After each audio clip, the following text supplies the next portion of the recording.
The clouds parted over the Isles of Boreas. It was time to choose. The rebellion was in trouble. Ravens were scouting for the secret rebel base. They needed a game changer. Pieces of the Sky Ripper had surfaced. Reynardo knew that using it could go catastrophically wrong, but he was sure he could figure out how to use it safely.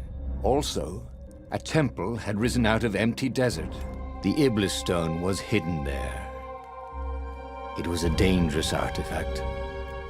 It could corrupt its user into a bloodthirsty monster. Maybe he could find a way to use it, to take its power without surrendering to its wickedness. And also, his old friend Lapino needed rescuing. Of course, Reynardo had a pretty strong suspicion that Lapino had betrayed the rebellion, and he had a gut feeling that he needed to use that to his advantage.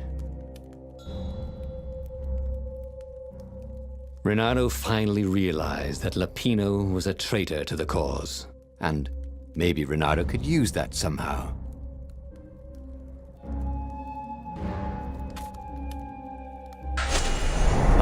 Lapino. Apparently, the Mad Rabbit had sold a Pegasus that he did not exactly own. Lapino always wiggled out of trouble, given time. But he was out of time. Lapino's frantic message said that the Ravens were going to kill him for being a rebel spy. And that he had a clever plan. If the fleet reached him first, they'd string him a horse. Or so Lapino had told him over the Far Speaker anyway.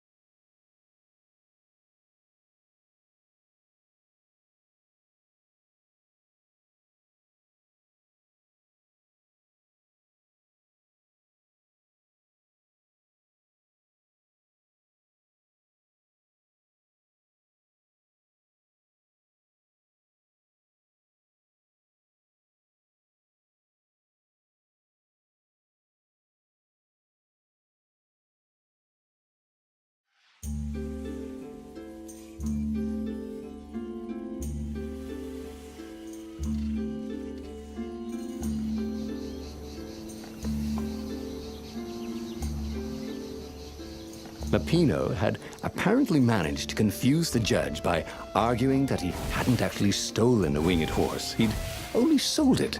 But wait, where was the prison? The village was empty. Had everybody fled the Ravens?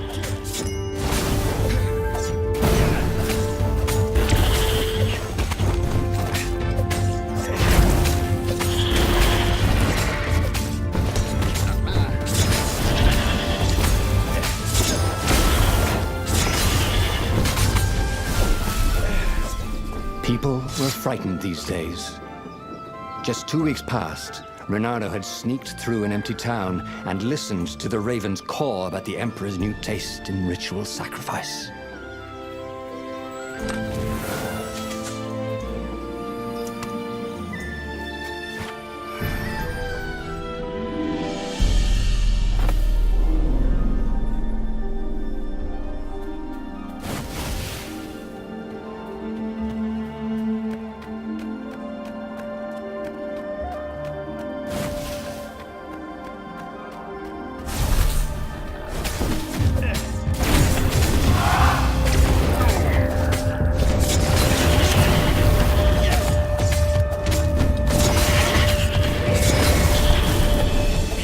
Ravens were landing everywhere.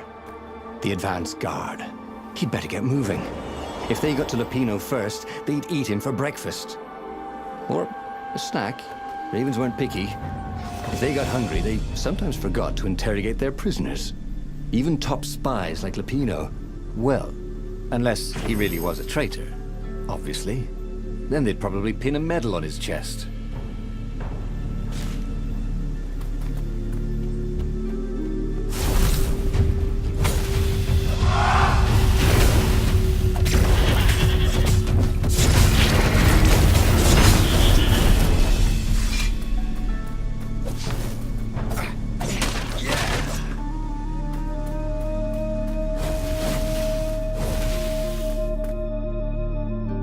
Dirty and bloody, Renato finally reached Lapino.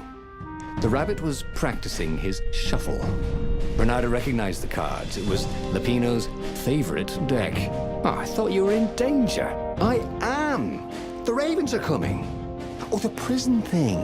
Right, yeah, we see this guard owed me 53 ducats, so we made a deal. They're very reasonable people, actually, for weasels. Now, I got a brilliant plan to kidnap Zenobia. We capture Zenobia, we find out what she knows, and that's the whole war right there. Easy peasy, lemon squeezy.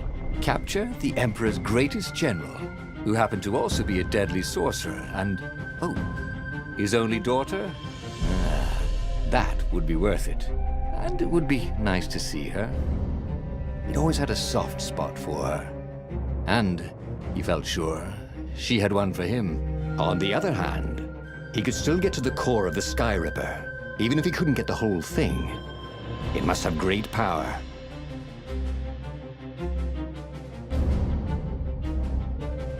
To make the Sky Ripper, the Transcendent Emperor had wrapped an armature around the eye of a god. Renato had already let that armature slip away to save Lapino's life. But even its core, the eye torn from a god, surely they could fashion a great weapon from that. The core of the Sky Ripper? Lapino's excited. That's an actual thing that we could just go and get. You've been busy. He sure had. Renato told him all the things he'd been up to. Soon they got to talking about old times, about wages they'd won and lost, and scrapes they'd barely got out of. It was good to be back with his friend. True, the core was capable of terrible, uncontrollable destruction. But this time, he was sure it would work great.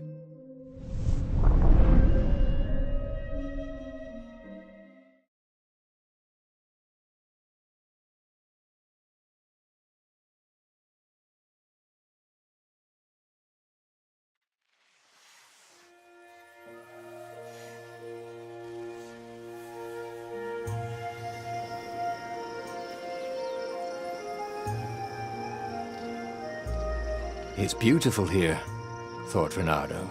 It was nice to be back with his old war buddy. All right, Lapino was a traitor. But still, it was good company.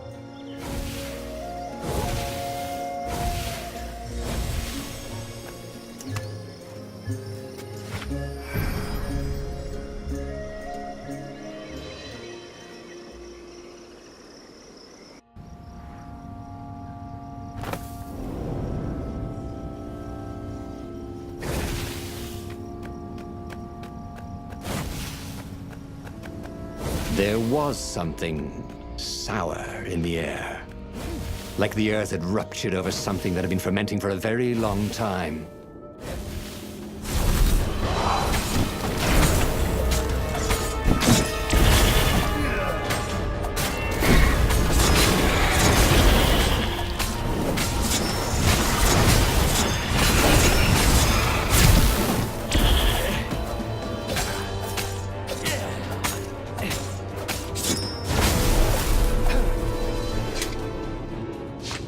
Renato felt wrong all over. He could feel an almost palpable sickness in the air. And if the land could have tumors, they would look like these monstrous crystals. The forest was quieter than it had been. There were insects, but few birds, if you didn't count the ravens. Renato smelled sick animals and dying ones. No health issues. I'm getting a bad feeling about this. Renato thought. Maybe Lapino was right. Maybe he should have kidnapped Zenobia instead of coming here.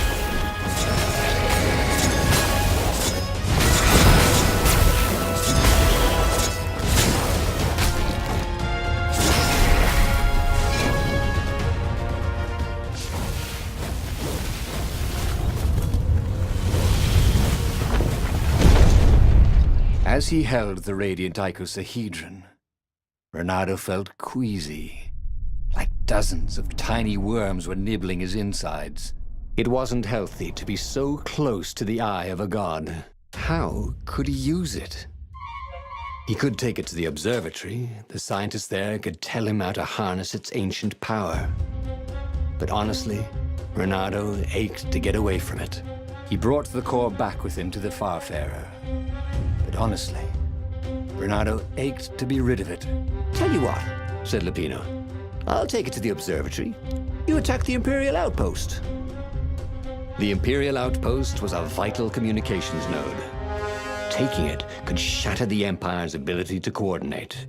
And it would be full of secret plans and maps and maybe even rebel prisoners. It was a good target for a hero like Reynardo. But what if Lupino lost the core to the Empire?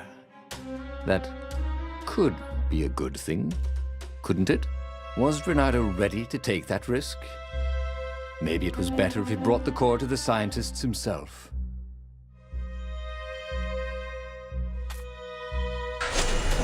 "Trust me, Reynardo, you won't regret this. I'll treat the core like it was my own baby daughter." As the Farfarer dived towards the Nexus, Lupino was jumping up and down with excitement. "Stop rabbiting around," Reynardo said. Lupino just stared at him.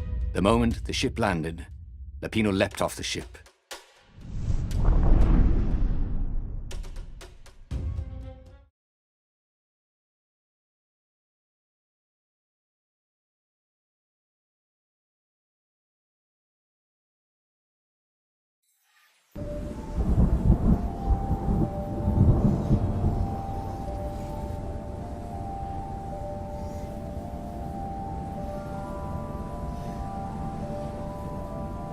As Lupino vanished into the wilds of the Nexus, Reynardo vaguely remembered Lupino had a baby daughter, didn't he? And he told her mother he was going out to get some Easter eggs, and he'd never come back. But Reynardo was relieved not to carry the core anymore. He was already feeling better. And who knows, maybe this time Lupino would get it right. And if Reynardo could take the outpost, he'd have access to all the Empire's communications in the sector. Right?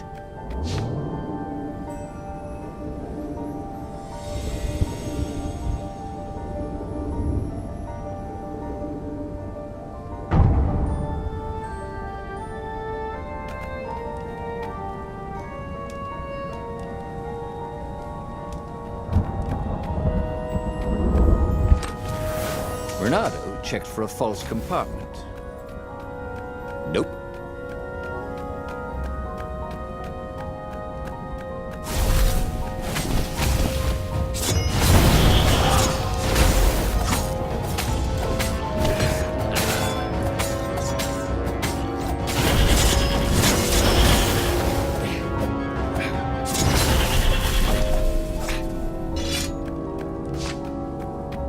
Reynardo caught his breath.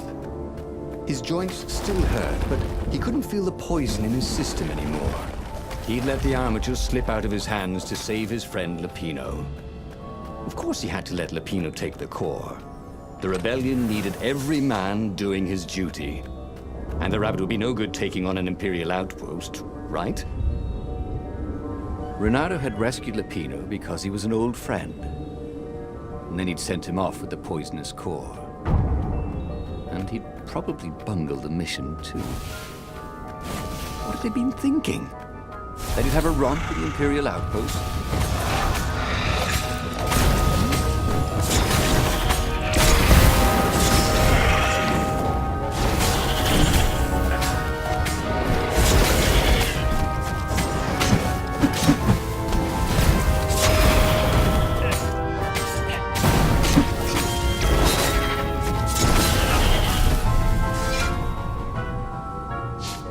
Reynardo took the outpost with a song in his heart.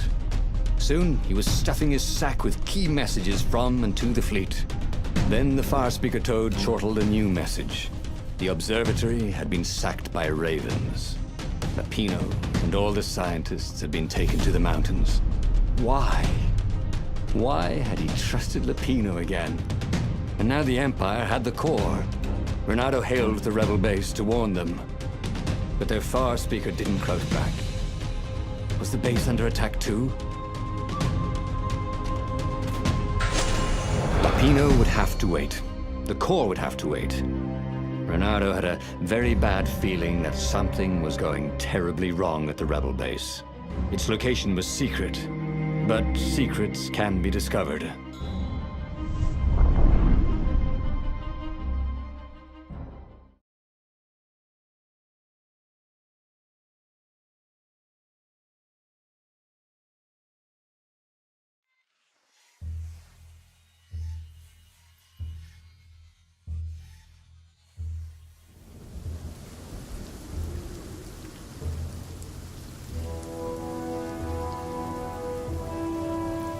There were Imperials everywhere in the ruins, and dead civilians.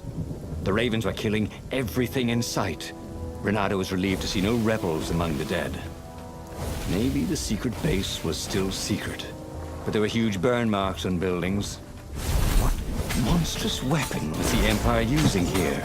The core had great power. Had they harnessed it somehow, even though they didn't have the armature?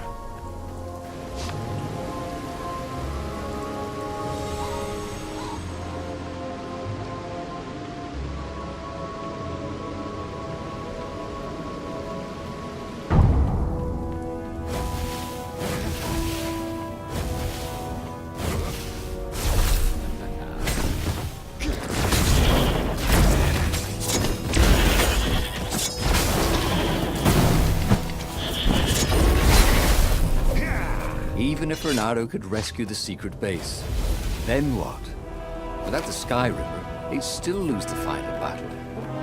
No, one of these days, he was really going to have to start thinking things through.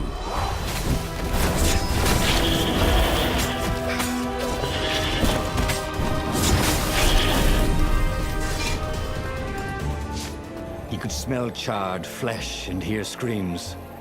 The ruins were on fire. The Ravens had rigged up the core as some kind of burning ray. They wouldn't need to know the secret location. They were burning everything. It was killing them too. Their black feathers littered the path. He would have to take the core from them. It was the last thing he wanted to do.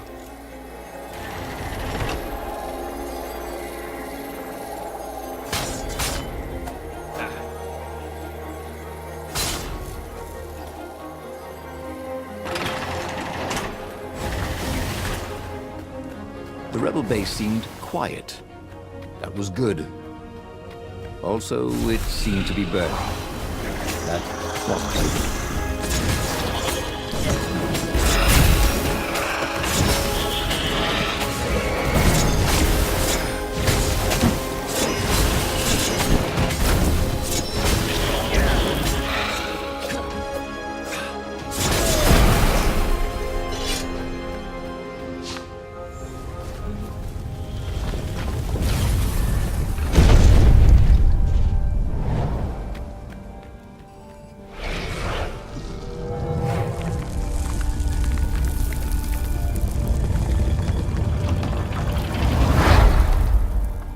As the last Raven fell, Reynardo felt worse than he ever had.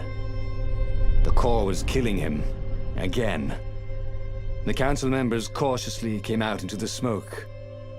"You saved us," croaked the speaker. They would put the weaponized core deep in a cavern, she promised, where its poison could harm no one. They would heal him if they could, she said. No, it's a weapon now. We need one. I'll lead the charge. "It will kill you," croaked the speaker. "I guess it already has," Reynardo said. She bobbed her head gravely. "When all this is over," she said, "we'll name our new capital city for you." He flew towards the Imperial fleet, a myriad ships in disciplined formation, waiting for the signal to destroy the rebellion forever. Behind him, the rebels were charging. If he failed, they would die. And so the final battle began.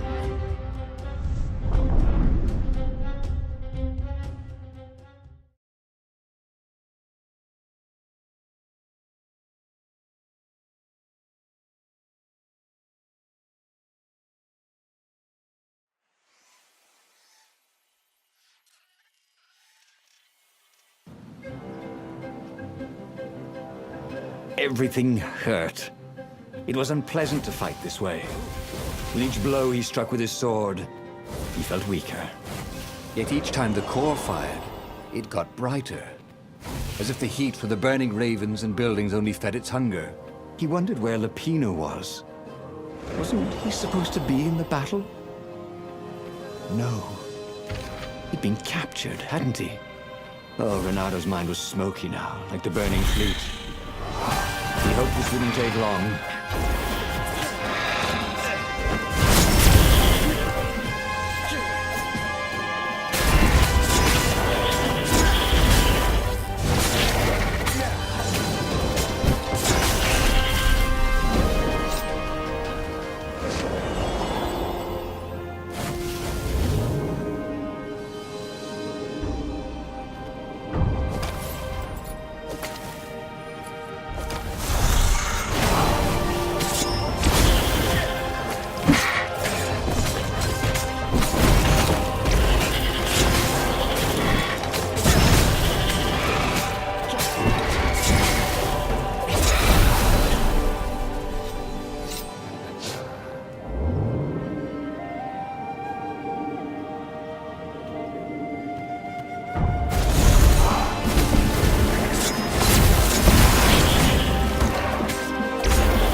Reynardo-opolis.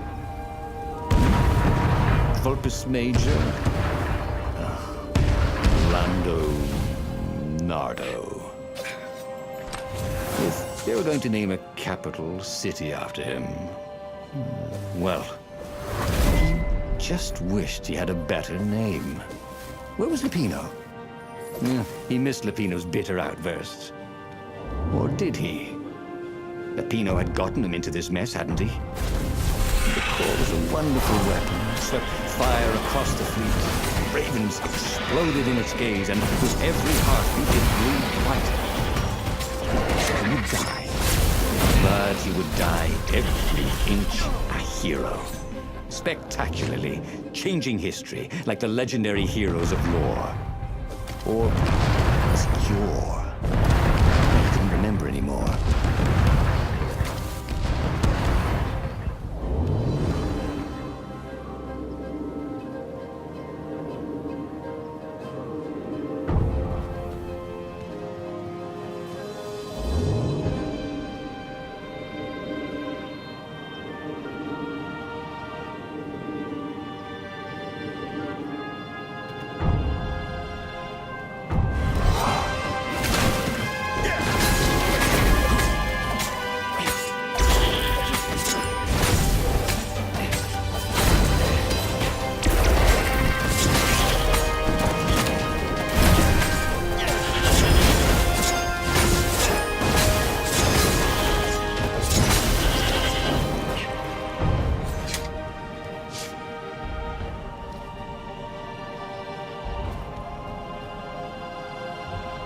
Reynardo fell to his knees.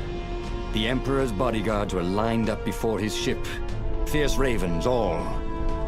And Zenobia. She was conjuring. He could not take another step. All he could do was fire the core. The ravens, Zenobia, the ship, all burst into flames, disintegrated, and blew away.